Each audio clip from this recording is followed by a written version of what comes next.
Hello everyone, this is Rajiv Sannaki, Department of Civil Engineering, Jain Polytechnic, Belgavi. So in the previous lecture, we studied about stone and brick masonry, the different types of bonds, the courses in stone and brick masonry. So in this lecture, that is the final lecture, we will be discussing about dampness. So this is the second half of the unit 2. So the contents in this lecture are dampness, materials used for damp proof course. So first coming to dampness. What is dampness? Dampness, it is the presence of unwanted moisture in the structure, so which leads to dark black patches. So here you can see the different dark patches on the wall which leads to weaken the masonry. Next, coming to causes of dampness in buildings. How is dampness caused? Dampness may be caused due to rain penetration. If waterproofing is not done properly over the buildings, it leads to penetration of water into the masonry, which leads to dampness. Second one is level of sight. If the water table is at a shallow depth, it leads to dampness. Third one is climatic conditions.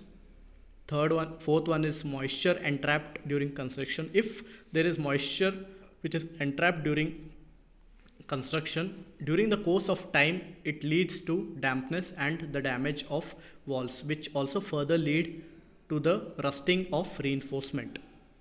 It also causes due to defective construction joints. Next one is the effects of dampness.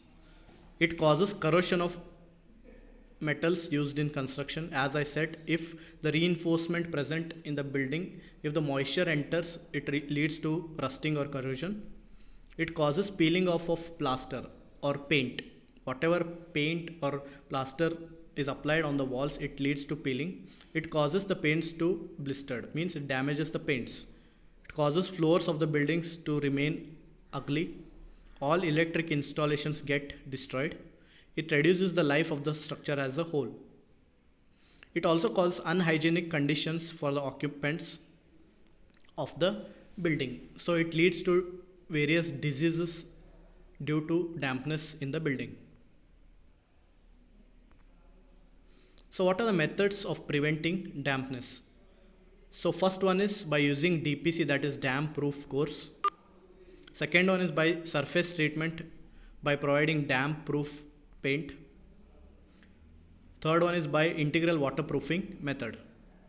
Fourth one is by special devices, by providing chajjas and providing cavity walls. So what are the materials used for damp proof course? So there are two different type of material. First one is flexible material for damp proof course. These are, first one is bitumen, mastic, bitumen felts, hot laid bitumen, metal sheets. Second one is rigid materials for DPC, that is ridge, concrete, mortar, bricks, stones or slates.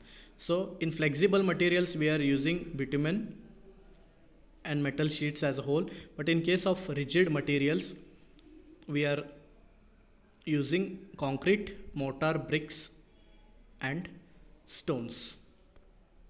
Thank you.